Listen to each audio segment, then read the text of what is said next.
Alright, what is poppin', people? We're back with the first video of July. Happy 4th of July, by the way. To all my fellow Americans out there.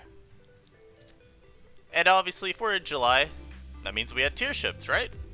And while I won't do a full video reacting to tier shifts, because, well, then you had an entire 2 relevant ones, I do want to make this video that still does touch on tier shifts. So again, what shifts did we get? Well, we got Quagsire, which will make Stall better. I haven't played enough to know how good Stall is going to be, but it, will certainly make it better, because Quagsire is just, in a vacuum, a better option of Pikachu. But, and this has been discussed to death that it was going to happen, Flygon is officially no longer an NU, it is an RU. And so, when you have the best Pokemon of a tier rise, it's going to have an insanely large ripple effect. The viability of a lot of different Pokemon has been vastly helped in my eyes from Flygon leaving, and I do want to talk about a lot of them. So we're going to do that. And, if you look at all the mons that I do have here, you can sort of break them down into categories. Some of it was intentional, some of it wasn't. But I'll try to go through when I want to apply the category and when I don't. But yeah, I first want to talk about electric types as a whole. Now, this is not to say that electric types were particularly struggling because of Flygon. And it's not to say even that necessarily all of these electric types get vastly better, right? I think Rotom-Mow and Heliolisk are good examples of ones that mostly just, appreciate Flygon leaving. They're not, gonna make some huge surges, right? Because Rotom-Mow was already pretty content leaf-storming Flygon as it switched in for, you're doing, over 70. And Heliolisk with Choice Mix Hyper Voice, comparable option. Of course, if it was offensive Flygon, then you're just straight up blasting it back with either of these two. But with Flygon leaving, obviously the ground types that you imagine stepping up in its place, generally not as bulky / capable of taking on the strong hits from these that you might see. And so you're going to see teams fall back on maybe Pokemon like Vileplume or Dragalge or Goodra. Pokemon that, if you're trying to maybe take hits from, maybe try to block a Volt, you're not blocking a Volt Switch, but you're trying to just, lessen the impact of the Volt Switch damage. More of that's still good for these, though, because it does mean that pivoting will just be more straightforward. And I do envision that especially will help, Scarf Rotom-Mow. We'd been talking for a while about how, while Scarf Rotom-Mow was still for sure a good set, that it did struggle a little bit with how common Flygon was, and how most of the time you really didn't want to lock into any move. It's why you'd see, a lot of, Trick plus Nasty Plot or Trick plus Defog. With the idea being, okay, I dump off my Choice Scarf, now I get to, do other roles that maybe I want to do a little bit more, such as, Utility Roll or Setup Sweeper. I can see Scarf Rotom-Mow getting a lot better now, just because there's going to be so much less room, I think, for a lot of these teams to punish it for wanting to Volt Spam. Obviously, yes, there's still a very high frequency of Protect in the tier between Pokemon like Mudsdale, and Sylveon, and Vaporeon. And that does allow teams to still scout you out, and then go into their Pokemon that resists or blocks Volt Switch entirely. Even if it's like a Rhydon or something, you can still block a Volt Switch with it. I do think it should make Rotom-Mow just at least a little bit less unhappy about going for choice sets. Even Specs Rotom-Mow I think already blasted Utility Flygon anyway, but I could even see that picking up a good amount in usage. And in other electric types, I do want to touch on electric terrain as well. And I think this should be pretty obvious as for why. Alolan Raichu, kind of, in my eyes, has always struggled a little bit with picking its moves. Because you want Rising Voltage, you're always running that. And then you have, the next few moves you're going to be picking from are, Surf, Focus Blast, a Psychic move, Nasty Plot, and, Protect, maybe. Even Grass Stomp might have some usage in there, but I won't touch on that too much, because that's mostly just me throwing out another move option. But the problem with it was always, if you want to break Flygon, you either need a lot of prior chip, or you need to get a Nasty Plot off. but you weren't always running Nasty Plot because it meant you just got revenge killed by Sirfetch'd, or even like a first impression Flygon. With Flygon God, though, that's one less Pokemon that actually can contend with you, because what are the ground types stepping up now? Ones that don't take Surf. I guess Quagsire does, but ones that don't take Grass Knot. There you go. But it should make things a lot easier for Raichu to break while getting to supported terrain. And I think there are still plenty of things that'll hold Raichu back. Like, say, hell, Rotom-Mow is a good example of that. Levitate Bronzong, Celebi, Decidueye. And so I'm not saying that we expect Alolan Raichu to become like S++ sweeper, wall breaker, band please now. But I do think electric terrain teams as a whole benefit. And even like Pincurchin from the perspective of that's one less Pokemon that had a good matchup into you that could get rid of your spikes. And now, I'll be fully just transparent here. I include Togedemaru mostly as Theory Bump. But I've had a little bit of success with Togedemaru even with Flygon around. And I think the fact that it blocks Volt Switch while resisting like Hyper Voice and Leaf Storm from Heliolisk and Rotom-Mow might have a little bit of merit to it. So I'm including it here just because I can sort of envision a niche with it. Maybe, perhaps. Anyhow. I think the next general good spot to go to, though, is like the topic of ground types. Especially with Rhydon. And we can get into some specifics with it, too, but if you want to talk about the wall-breaking ones first, Golurk is really happy to have one less thing that wants to switch into its Earthquake. It just makes breaking with it so much easier. And while you always have Poltergeist anyway to just click, it's nice to have your other stab attack freed up a little bit more. And Mudsdale is similar from like a choice band perspective, right? Because back when Choice Scarf Flygon was the dominant set, or just, you know, not bulky Flygon, we'll even say, Choice Band of Mudsdale was actually still quite good.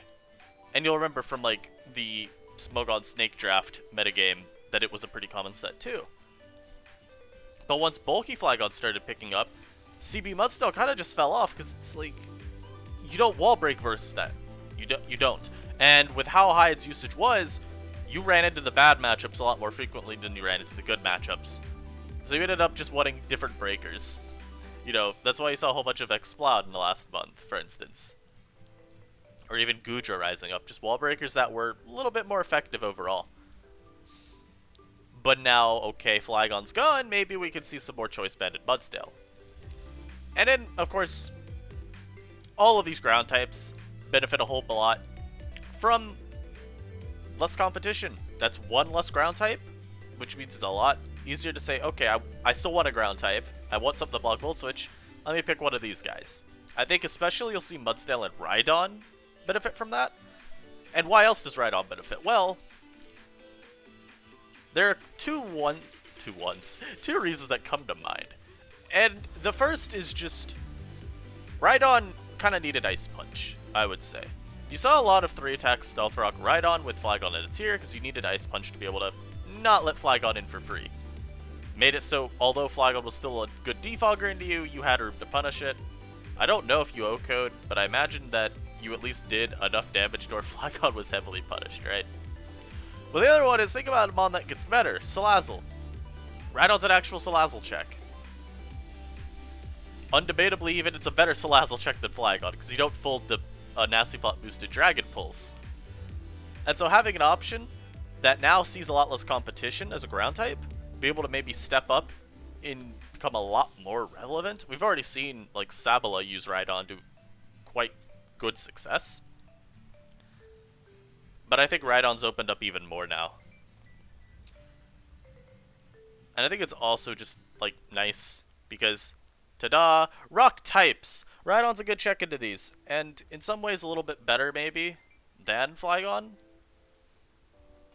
As Aerodactyl, you know, unless it runs Aqua Tail, we've seen how this interaction works in Sun and Moon NU. Rhydon tanks it out just fine. Tyrantrum, does it really want to have to lock into close combat? No. Not a lot of time you just wanted to outrage the Flygon anyway, but then you got revenge killed by like a Sylveon or a Diancie, which was always a little sad. But anyhow, again, let's talk about rock types. That's one less Pokemon that can switch into Head Smash. from this, Stone Edge from this, and I would say even Aerodactyl, it's a lot like Rhydon, in that you needed Ice Fang, maybe not needed, but you really kind of had to heavily consider Ice Fang with Flygon around, otherwise you were perpetually walled. Now it was nice that all-out Flygon couldn't even touch you, but did you still beat it? Not without a setup move. And you still had to worry about Toxic Flygon beating you down. That's one less mon now that, like, gives you a lot of grief. And while mons like Budsdale and Rhydon are still going to be really hard to get by, even like Vaporeon is kind of problematic. Again, none of those mons were as defining as Flygon, so you take those. That's a win. And also, and this comes into play later on when I talk about just fast Pokemon, pivots in specific, fast Pokemon. While Choice Scarf Flygon did fall off a little bit, it was still one of the better Revenge Killers in the tier. Even if it was kind of weak, it was still a pretty good Revenge Killer just because good enough coverage, fast. And now Aerodactyl could kind of claim a little bit of that niche. Maybe. And obviously, I do have to give an entire point to Copperajah. Anyone that was playing NU has known Copperajah, while still an absolutely elite option, had fallen off a decent amount once Flygon really got its stranglehold on the tier solidified.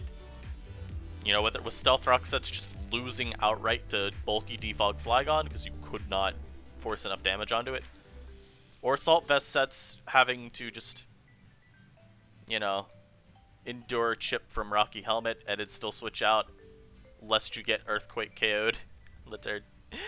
You know, Copperajah just did not like Flygon's dominance.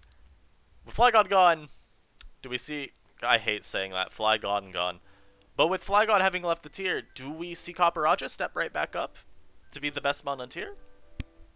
Will it be something else that does instead, but Copperajah still ends up being like a definitive S rank?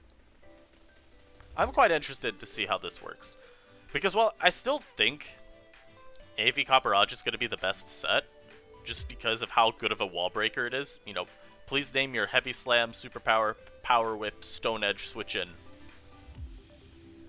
It's like, what, Arcanine that does that consistently?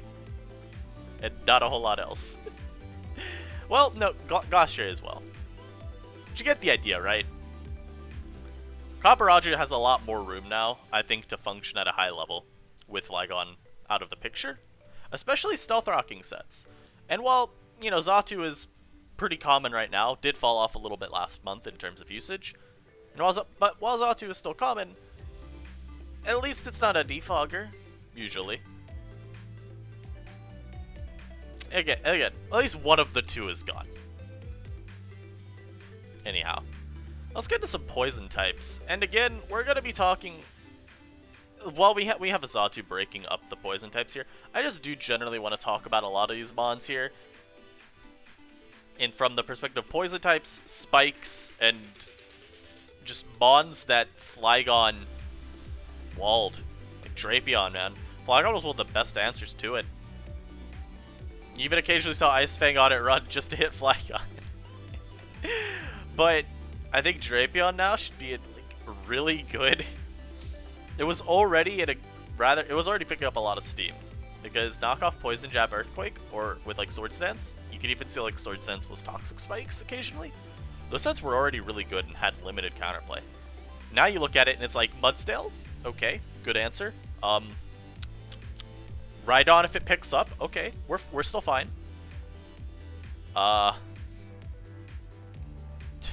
Physically defensive Diancie? Not really, though.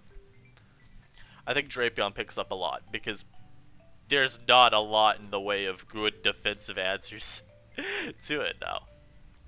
And of course, again, you know, ground type beat poison type. Let's talk about spikes here. And while I'm only listing Garbodor here because I think it's the most like obvious beneficiary, just because Flygon beat it so arbitrarily, this does still apply to other spiking options like, say, Ferroseed or even Quillfish, if you want to consider some of the like niche options. But Garbodor is super great because if you're talking about what Garbodor was more or less mandated to run, it's Gunk Shot, Spikes, Pain Split, Stomping Tantrum. I do think there's room to change up the last slot, But those first 3 moves are pretty much just integral. You need Pain Split so that you can consistently check things like Surfetched. Gunk Shot you need so you can actually do damage. And of course Threaten Xatu. And in Pain... I already said Pain Split. And in Spikes, well, if you're running Garbodor, you're running Spikes. So, that's just kind of the deal with that. But with the best defogger in the tier out of the picture, one that handily defeated Garbodor, Garbodor gets so much better. And we already saw Garbodor picking up. It literally rose from untiered to NU this shift. It skipped PU. We didn't care about PU. But we got Spike's already getting better. We got the best defogger into Garbodor particularly get nuked from the tier. I think we have a lot more room to see maybe even like set variation now with Garbodor. Maybe we see more offensive sets like we saw in Sun and Moon NU. Because, of course, if Spikes get better, Xatu gets better. Maybe we see some offensive Garbodor to try to combat that. Because, like, offensive Gunk Shot does, like, 80 or something. Like, Xatu is not happy. Yes, there always exists the interaction of just, ooh, hoo, hoo, I have a Xatu. What if I switch it in here? But with offensive Garbodor, that ends up being a lot more punishing. Because, to put it in perspective for you, defensive Garbodor does less than 40 with Gunk Shot. And so if you don't get the poison, then you're SOL. Now let's get to some other poison types. And again, these two are going to be mons that kind of just like Flygon being out of the picture, although still had ways around it. So like Salazzle, Dragon Pulse, Nasty Plot Salazzle has always existed, whether it be with Focus Sash or even just Heavy Duty Boots. That just beat Flygon, and especially took advantage of the severe drop-off in Choice Scarf Flygon usage. That's why I mentioned, you know, running Heavy Duty Boots instead of Sash. With Flygon out of the picture, though, while Dragon Pulse is still a good option, right? It still hits Dragalge. Even Goodra is a pretty relevant target there. Guzzlord, pretty relevant target there. It's nice to have options like Encore, Toxic, Knockoff, even maybe like Disable, freed up a little bit more for Salazzle. So you can expect to see Salazzle maybe drop Dragon Pulse a little bit more frequently. This is a big one that I think has a chance to really rise to the top of the tier. That's not to say we don't have options for counterplay. Like I mentioned earlier, Rhydon could be a mon that steps up into the spotlight to handle Salazzle. But I would say Rhydon's a little bit easier to overwhelm than Flygon, and it doesn't even require you running some otherwise kind of, but not really, subpar move. And then I put Toxicroak here. And while Toxicroak didn't necessarily lose outright to Flygon, mostly because of just the amount of pressure that you put onto it with like Nasty Plot sets, I do think it still appreciates Flygon leaving because Flygon's common EV spreads went faster than Croak. You generally wanted to EV at least for Drapion, in my eyes, for speed. And Croak appreciates no longer having to worry about being revenge killed. And hey, I mean, it makes spamming Gunk Shot or Sludge Bomb a little bit easier. And in the last bullet, like I mentioned earlier, I do just want to talk about some fast pivots that appreciate that niche being freed up a little bit more.